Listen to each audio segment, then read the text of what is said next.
네, 펀더멘탈 투자입니다. 특히 또 기업 전략도 함께 알아보는 시간이 되어 있고요. 페트라 투자자문의 용환석 대표와 함께 하겠습니다. 안녕하십니까? 네, 안녕하십니까?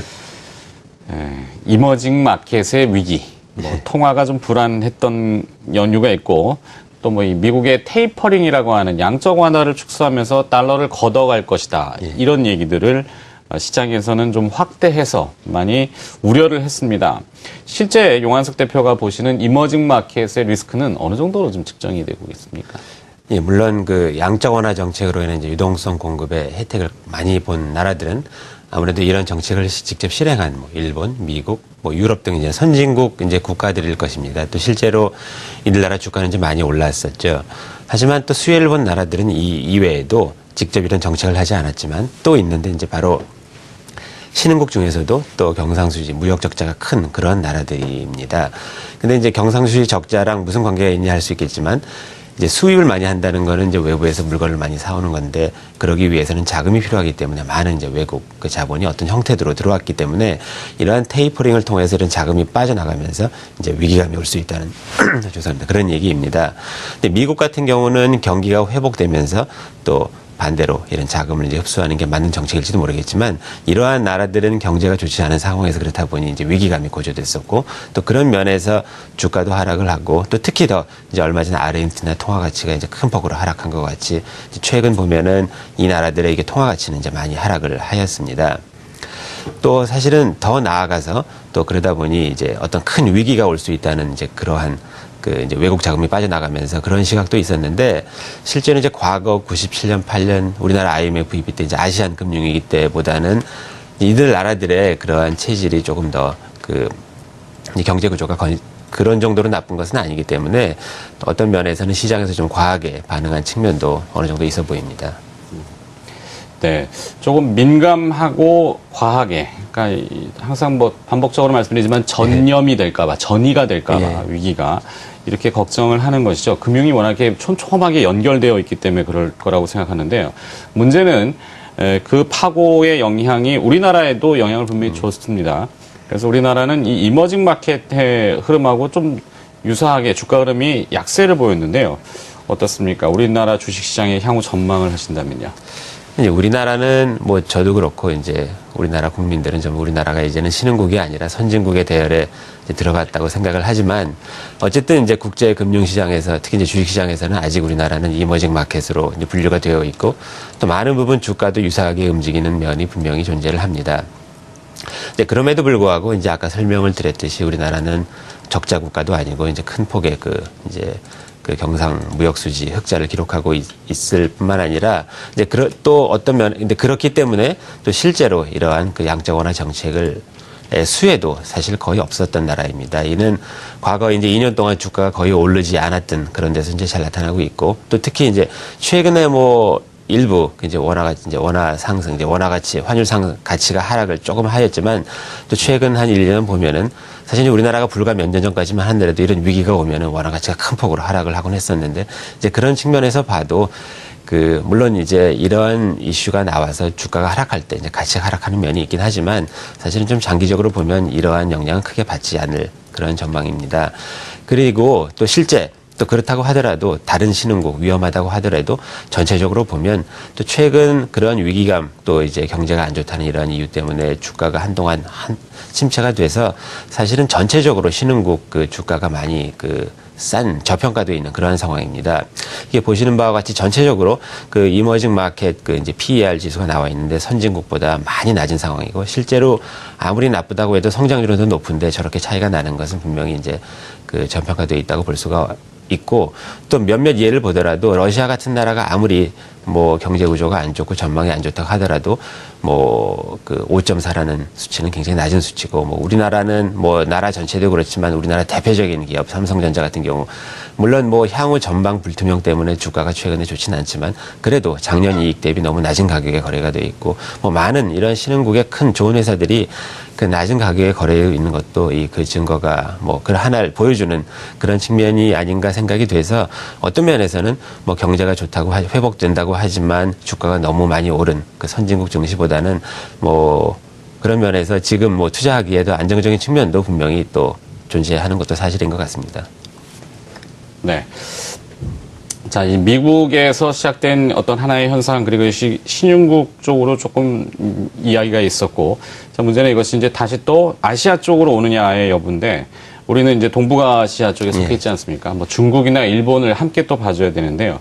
중국은 이번 주까지 춘절 연휴를 맞고 이제 다음 주에 다시 뭔가 금융시장이 돌아갈 텐데, 어떻습니까? 중국도 보면 신용경색에 대한 우려가 있었지 않습니까? 일본도 한번 좀 봐주시고. 예, 이제 우리 이웃 나라 이제 일본, 중국, 중국 신용경색 이야기가 또 나오고 있고 또 일본 엔화 약세는 뭐 계속 작년부터 이어져 왔던 어떤 악재 중에 하나입니다. 근데 중국의 경우 사실은 분명히 이제 신용버블 문제가 있는 것도 사실이고 또 하지만 이 경제가 급속하게 성장하는 그러한 단계의 대부분의 나라들은 경제가 활성화되다 보니까 당연히 부채도 늘어나고 또 부채가 늘어나다 보면은 이제 이 자금 수요가 꼭 그런 생산 활동뿐만 아니라 자산에도 부동산을 비롯한 이런 자산에도 투자가 되기 때문에 또 자산 가치가 상승을 하고 또 그러다 보면 또 담보 가치가 상승하다 보니까 또 부채가 늘어나는 이런 상황이 계속되고 결국에는 어떤 버블 현상이 오는 것은 굉장히 일반적인 역사적으로 보더라도 그러한 상황입니다.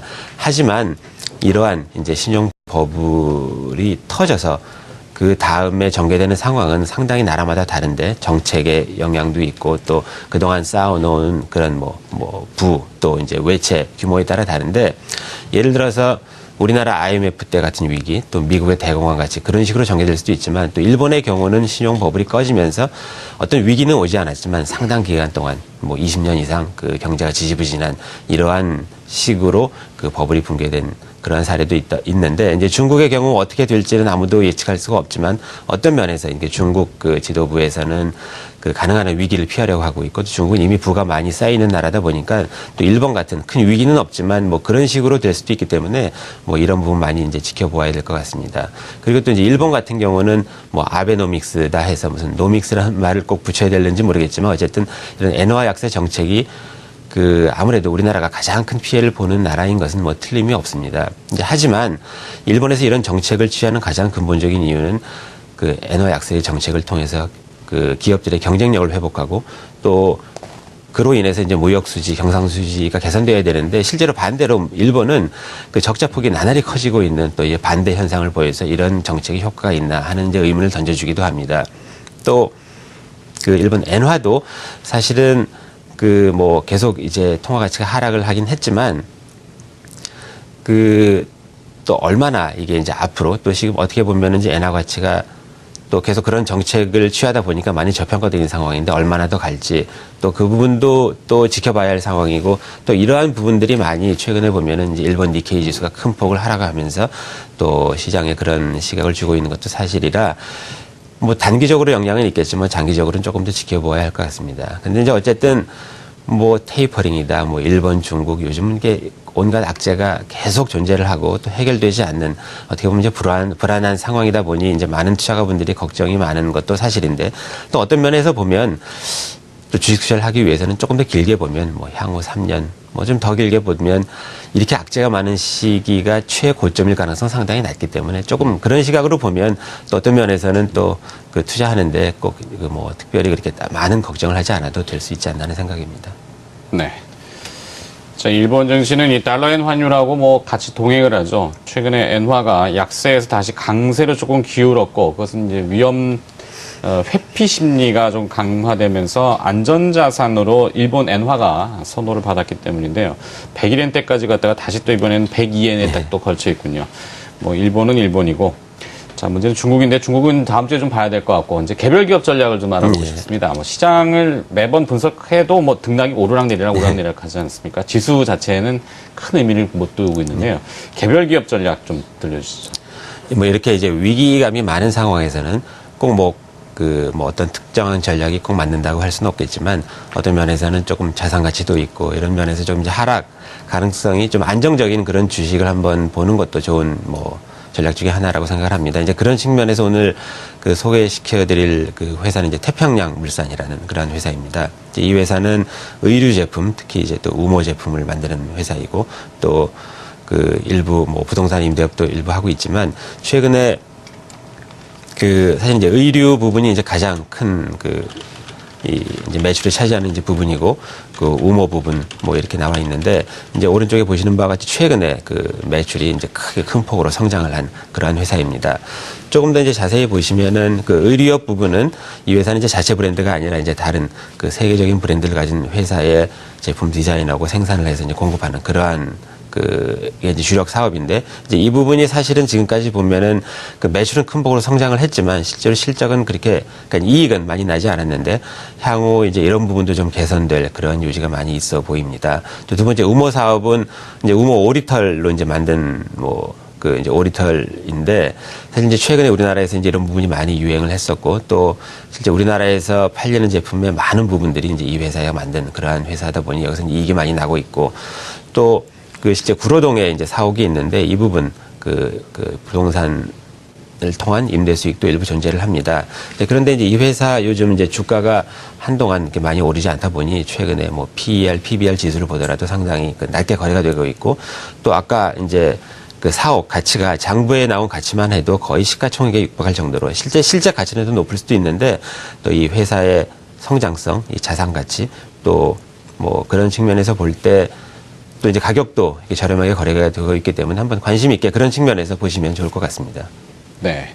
자, 기업 전략은 태평양 물산을 오늘 소개시켜 주셨습니다. 펀더멘탈 투자였고요. 시장 전체의 그림과 그다음에 또 펀더멘탈이 괜찮은 개별 기업도 한번 들어봤습니다. 페트라 투자자문의 용환석 대표가 수고해 주셨습니다. 고맙습니다. 예, 감사합니다. 네, 어제 뉴욕 증